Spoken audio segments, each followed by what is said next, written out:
The Bears are making a big mistake. Today we're discussing a certain player that needs to be utilized more within this Chicago Bears scheme and game plans. Welcome to Bears Digest, ladies and gentlemen. I'm your host, Dylan Guinzy. Thank you for joining me once again. If you have not subscribed already, please do so. It looks like 67.5% of you have not done so, so be sure to hit that bell to stay up to date on news, rumors, breaking information as it comes to us. So, we are headed into week 3 against the Dallas Cowboys. Obviously, now every game becomes a must win here in the near future for the Chicago Bears if they want any resemblance of a successful season to arise.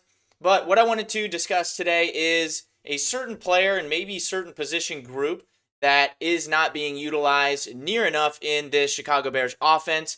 In specific, if we want to just get started right away, get right into it, it is this man right here, Colston Loveland. I think so far throughout this regular season, it has been almost like Colston Loveland doesn't even exist. And for your first round pick this year, coming to this year, this is your first round pick. For him to not be utilized in this offense and not getting as many reps as he should, it speaks volumes to how inept this franchise has been in the past and the decisions that they have made with their draft choices. If you're picking a tight end in the top 10 of an NFL draft, in a draft class, you should be utilizing them right away. Look at the Indianapolis Colts using Tyler Warren to how he should be used. I think he was taken with the 14th pick or around there with the Indianapolis Colts in this past draft, and they are utilizing him right away. And he's not even doing anything special. He's doing everything that Colston Loveland could do if he was being utilized and targeted in this offense. He's just catching the balls. When they come to him, they are giving him first and second progressions in Daniel Jones' decision-making for his plays, and he's getting the ball. And that's how you should use your first-round picks at tight end. Now, a lot of different factors kind of play into this, and, Colston Loveland not getting the ball.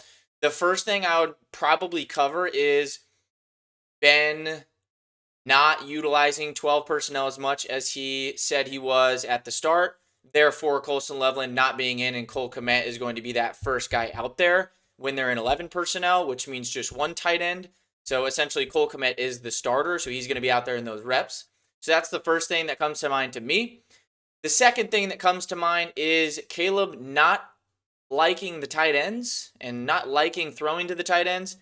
Now, this isn't a huge issue necessarily because if his first progression or second progression is open in the offense, usually being a wide receiver, and he throws it to him and they're successful, that's fine. No problem with that at all.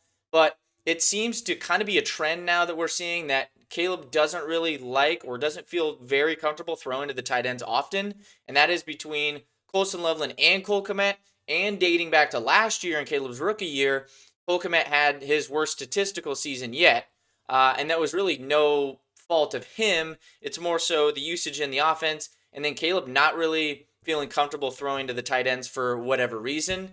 I can attribute probably the majority of Keenan Allen's stats last year probably should have went to more of like the tight end position in terms of where they were at in the offense, and then your wide receiver target should have been going to Rome and DJ. Now it was more so like DJ and Keenan, and Rome was kind of on that back end there.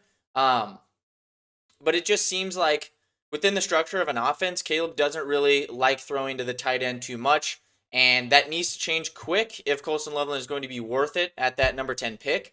And Ben Johnson has to scheme up plays and situations that Colston Loveland is going to be getting the ball. He's going to be that like first read where Caleb is looking. I just don't think that has happened quite yet in this offense. So going to Colston Loveland stats, he only has 2 receptions and 12 yards on the year. I think he's only been targeted 3 times. Obviously, it's very underwhelming because Colston Loveland can get open in a shoebox against linebackers. It is significantly easier for him than it is for most tight ends to get open against linebackers and, some of these rover safeties that are going to be on him. He's just a freak athletically. His route running is very polished for a tight end, and he's very good in that aspect, and he does have good speed at that spot too. So He just needs to be in the position to succeed, and we haven't seen that as of yet. We also haven't seen Cole Kmet get involved either. His stat outlook is just 3 receptions for 60 yards, some of that coming in kind of garbage time as well. He had that one great one-handed catch last week. So, a little bit more usage, I guess, but out of the tight end spot, you need more. Tight end should be your safety blanket for your quarterback. And then for whatever reason, Caleb's not too confident in throwing to the tight end position. That has to change if Colston Loveland is going to be a big piece of this team going forward. And I think they're going to utilize him more going forward, especially if this trends more downhill than it already is for the Chicago Bears in terms of their record and how the season is going. You're going to need to get these young guys involved more and getting them into the system and ingrained in the scheme. So then in the future, you know what they are, you know what they're good at.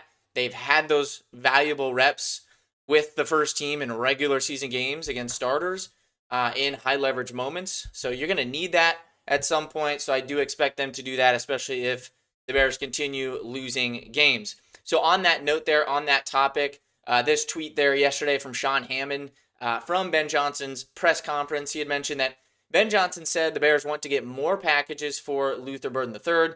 Asked about Burden and Colston Loveland, Johnson said, going into this week, we are going to have a lot more competition. So what that means to me is I think Ben is probably not super enthused with the effort that we're seeing from some of these veteran pass catchers. Cough, cough, DJ Moore. Kind of been a consistent theme. DJ Moore has been a part of losing organizations his entire career. That dates back to college, high school. When he was at Maryland in college, they were not good. He went to the Panthers. They were not good. Now he's at the Bears. They have not been good. He's never really won. So he doesn't really know how to act, I feel like, or, deserve that sort of attitude that he gives because he hasn't won before and he doesn't know what it looks like. So how about you show the younger guys what that does look like and not pout and, be all doom and gloom on the sidelines. Like, let's stay motivated. Let's get the other players motivated and let's show more effort when the ball isn't in your hands. That's something that Ben mentioned in the press conference yesterday. He didn't call out DJ Moore specifically, but I think everybody can kind of, I guess, nail it down to that, or maybe, one or two other players too, but it definitely isn't Rome Odunze. That's for darn sure. And specifically, DJ Moore has kind of had that reputation in the past, especially going back to last year. So overall, Colston Loveland should be a massive part of this team going forward and a massive part of this offense. He is a mismatch. He is a coverage nightmare for linebackers and other slower defensive backs that would be on him, since the attention is off of the tight end position for the most part with our weapons and wide receivers that are out there. So he does need to get more involved. I think it will happen in the future. I just don't think we're going to see that meteoric rise or, those crazy gaudy stats out of him this year, which is really unfortunate because I think he can really be a star. I just don't think the situation calls for it right now. And they're making a massive mistake if they don't get him starting reps at tight end and 11 personnel, as well as more pass catching opportunities when they have 12 personnel, so 2 tight ends out there at one time. So this needs to happen.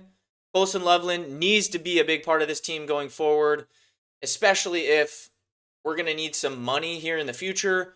Cole Kmet could be one of those guys that you look to offload. Now, of course, I'm not sitting here saying they should do that. I'm just saying that is an option at some point in the future because of the money that he is being paid for, not producing all that much. It's no fault of Cole.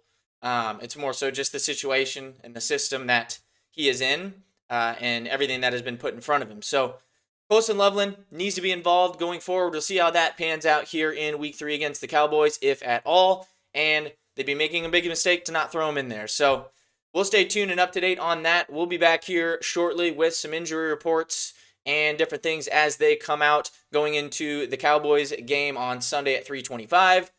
And other than that, we'll see you guys soon. Bear down.